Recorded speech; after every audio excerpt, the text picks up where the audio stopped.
What's up, guys? We are back with another one, and before we jump into today's video, I just want to say briefly, I've been stepping back from a lot of this YouTube thing. I realize that I'm still in the learning phase, and I'm trying to learn as much as possible. So for me to sit here and to try to use this as a teaching platform, I'm not really well equipped for that, okay? The original thought process that I had when I created this channel was, I'm going to start doing this with my paychecks and cramming them into the stock market as soon as I get my paychecks. So my whole goal is to document that and to find out if investing is really a way out of the crab pot. So I'm channeling all my resources, and initially I wanted to have a way to document it. So that's the reason why I started the YouTube.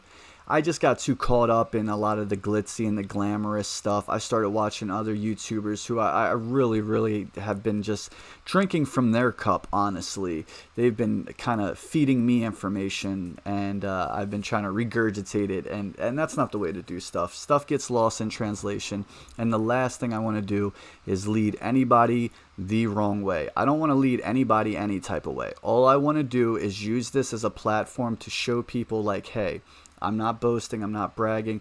I just want to be able to show you, like, look, you can take it as maybe this is like you investing because you see that I have this much in. I'm showing you 100% transparency, all truth, nothing fake. I'm showing you how much I'm taking from my paycheck, putting into these accounts that hold stocks and different investment vehicles, and then I am then showing you the number these stocks and investments are making me. So it's 100% transparent. I just want to show what I'm putting in and then just show what it's kicking out, essentially, so people can kind of judge for themselves, like, you know what, I might got a few dollars to throw and do that thing he's doing. I don't really know, and maybe my whole hopes is that maybe this just inspires one person to take their financial independence more seriously, or maybe let it click for somebody like it did for me, and that's my whole hope, okay? It's just that people are able to not rely on a job and know that they're going to get taken care of no matter what happens in this crazy world. Will Social Security be around when we get older? All that crazy stuff. I just want people to know that, like, hey, even if that all crashes, burns, and fails, bro, we're good. We're going to be all right. We're going to be fine. So that's it. That's all I wanted to say, and we're just going to jump right back into it. I'm going to give you guys the straight facts, okay, of my portfolio. I'm keeping it basic, keeping it simple. I'm not getting into anything crazy. I'm just going to try to explain to you guys what I know confidently, and this is how serious I am, okay? These are all my notes right here, okay? So none of this going to this website, trying to find this, trying to give that, like, we're just going to keep it simple, okay? Brian Preston, the Money Guy, it's a podcast I listen to, the Money Guy podcast. He has this this acronym. It's called K.I.S.S. It stands for Keep It Simple Stupid, and that's what I'm doing today. So we're jumping right into it. No more, guys. All right. Hey, what's up, you guys? Welcome to my YouTube channel. Make sure you smash that like button, hit the subscribe button, ring the notification bell, and leave a comment.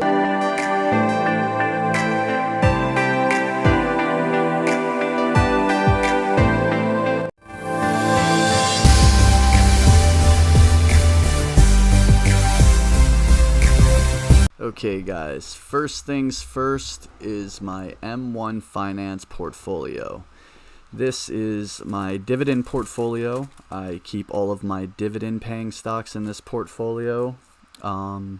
These are stocks that pretty much pay me twice, okay? So they have the ability to go up over time with how much these stocks are worth. But the more stocks, that's one way that it pays you. The second way that it pays you is in dividends, meaning the more stocks of it that you own and the longer that you hold them for determines how much and how long they're going to continue sending you little fragments of money. And those little fragments of money can really add up depending on if you have a lot of it, which is the end goal. This dividend portfolio is all focused on Albert Einstein's eighth wonder of the world, which is compound interest, and that's what we're trying to achieve with this. We're trying to build these companies up so much that eventually I don't have to put any money in here anymore, and these actually continue making me more money by being able to purchase enough of themselves, and it becomes self-sustaining. So anyway, I'm going to show you guys a couple accounts today. Just know that I'm going back for the last 2 pay periods. I get paid bi-weekly, and the last pay period that I did not cover you guys on my YouTube channel was for February 26th. So February 26th and March 12th are the 2 pay periods we're going to be talking about. The first pay period, I put $333 into all of these accounts, and then on the March 12th, $300 went in. So that's how it all kind of got divvied up. But this right here is showing you guys that I had 37 buys and 9 sells. Now, I do not sell stock. I should never. This was actually a rebalance. I had this portfolio for over a year, and I had allocated a certain percent of what I want my money to go to. Well, Tesla had some insane growth, and I had like 10% going to there, and it grew to like 16% because that's just how much money it was making me. Meanwhile, a lot of my dividend players, they weren't getting enough money. So I wound up doing a rebalance, and it moved a lot of stuff around. So as you guys can see, it mainly took $1,000 from O Reality Company, which is just a income real estate place that I like a lot. They pay every month. I've talked about them in previous videos, but I figured I had too much in that, and I needed to kind of even it out a little bit more. Amazon also, $1,000 came from there, and about $629 from Tesla. Now I know you guys are saying, okay, dude, what's up? You said this was your dividend portfolio. Why is Amazon and Tesla in there? Like, they don't pay dividends, and you're absolutely right. This was originally a portfolio of 40 positions that my paycheck pretty much gets divided amongst and goes into. I added 5 more positions to that, but out of those original 40 positions, 8 of those do not pay dividends. I use these as high growth companies: Microsoft, Apple. Apple now pays a dividend. And Amazon and Tesla. I use that as a way to kind of get more growth and more money quicker, so that I can take that money off the top and put it into the dividends, which are a little bit more slow. They drip like a faucet and create wealth. So yeah, that was the whole goal with that. The stocks that we added were Caterpillar. Yeah, I don't know how I bought it all up. It bought it all up kind of weird. Let's see. Yeah, there it is, Caterpillar. So we bought Caterpillar, Lockheed Martin, JP Morgan, Hormel Foods, Lowe's, and General Mills, all dividend paying stocks. We added those to the portfolio. I've been watching them for a while, and this rebalance gave me the perfect opportunity to jump into them. So I should have said at the beginning of this, terribly sorry.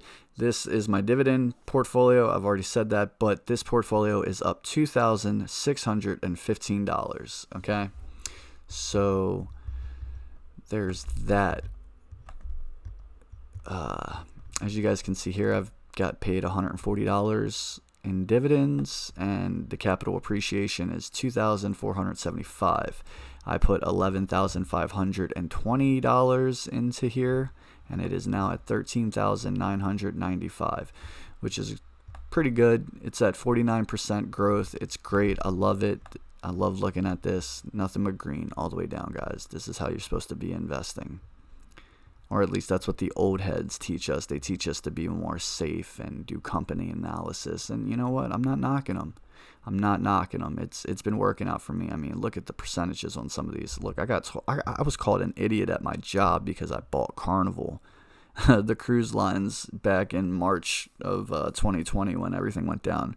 They're like, oh, the coronavirus, they're never going to send cruises out. Look, I'm up 199%. Insane.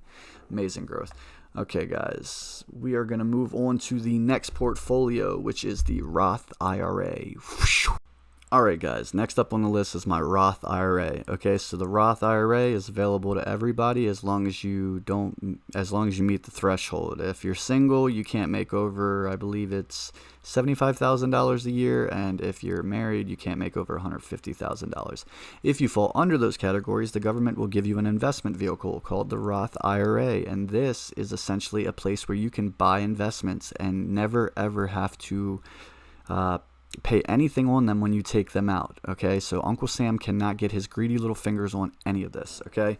So you can only put $6,000 in every year, and this is where we're at.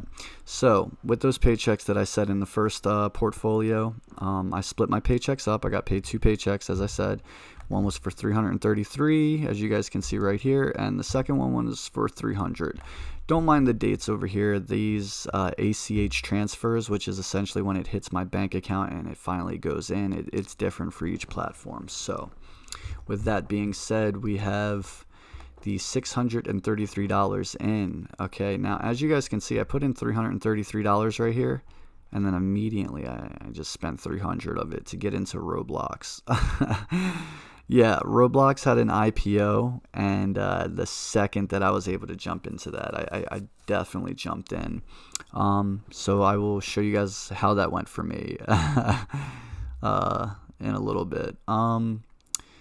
So at the top, you guys can see that I have Tesla and Apple. These are 2 recent buys. I'm really excited for this. So from the leftover money that I had, and plus thank our Joe Biden or whoever you want to thank. I don't really care. It's free money. Give me that unemployment. No, not the unemployment. Good God, no. Thank God I'm not unemployed.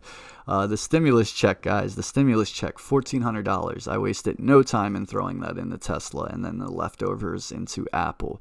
So I was able to manage 2 shares of Tesla and 3 shares of Apple. I got Tesla under 700, and I got Apple under 125. So pretty excited about that. So let's see. I'm just going to give you guys a quick rundown of the actual holdings in this Roth IRA, okay? Because you really want to be careful what you put in your Roth IRA. You don't want to put a bunch of dogs in here, because then you screw up the $6,000 for whatever year, you know, and then you want to kind of put winners in here, something that has good growth, okay? So anyway, Apple, let's see, we are already up $1.98 on that. As you guys can see, I got 3 shares. Told you guys about that. AMC, this next one, this was a stupid mistake I talked about in the last video. However, I'm holding on, and I'm just gonna ride out the market, because honestly, when I hold on and ride it out, that usually tends to be the best for me. EPR, Eno, Inovia Pharmaceuticals, NRZ. Really like NRZ, guys. The other 2 before NRZ, Eno, and EPR are speculative plays. I'm just testing the waters in those. I don't have much to report on that. Reality company. I love it, but it's very slow drip-wise. It does pay you every month. Amazing. Roblox. We are up $7 in Roblox. Ayo. Usually you don't want to invest in IPOs when they first come out, because a lot of people cash out that have been kind of lifting the angel investors that kind of held the project together up until you're able to start getting the funds from becoming an initial public offering, meaning that people can buy stock from your company now.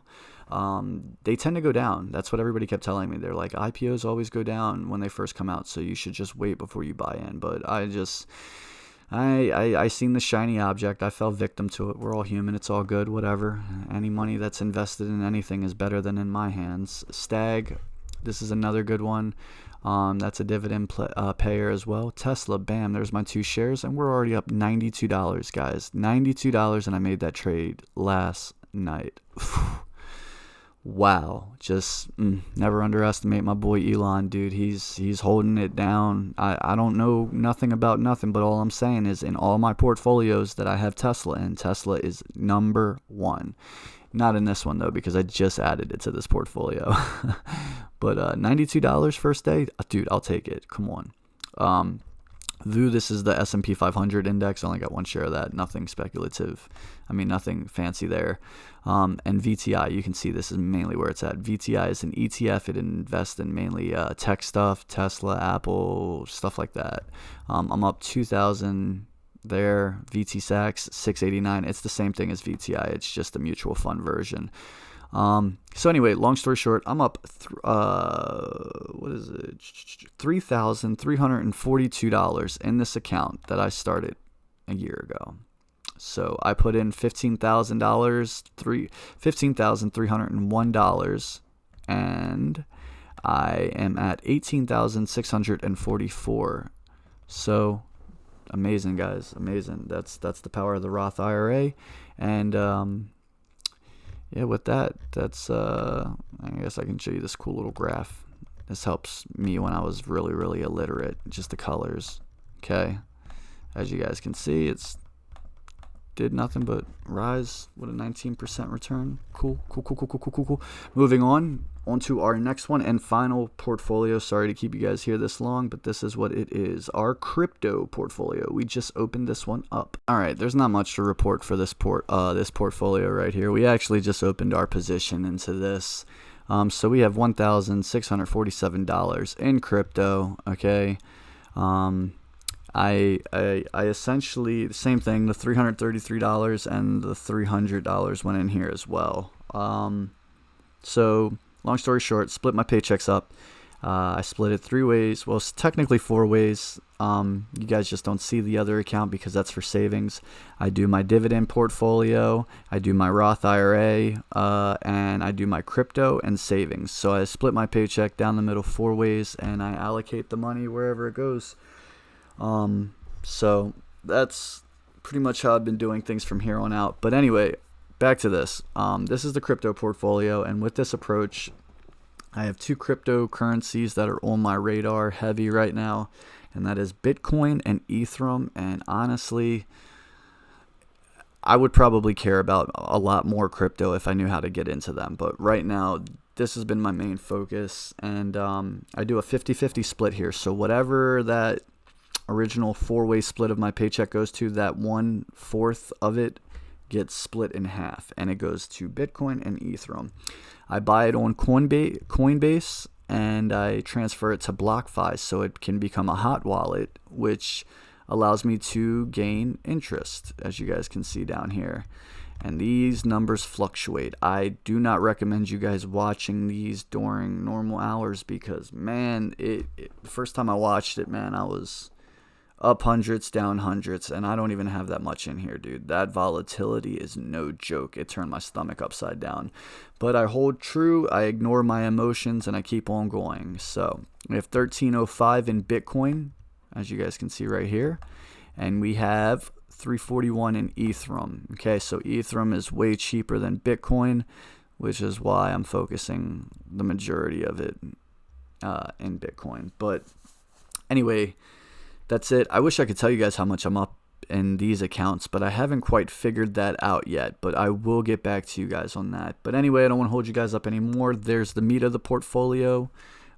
Everything is just straight facts, trying to just show people the gains that I have, the gains that I'm making, and just trying to just keep on making this plan happen to see if this is something that actually works. So with that being said, I hope you guys enjoy your St. Paddy's Day or enjoyed it. And I will see you guys in a month.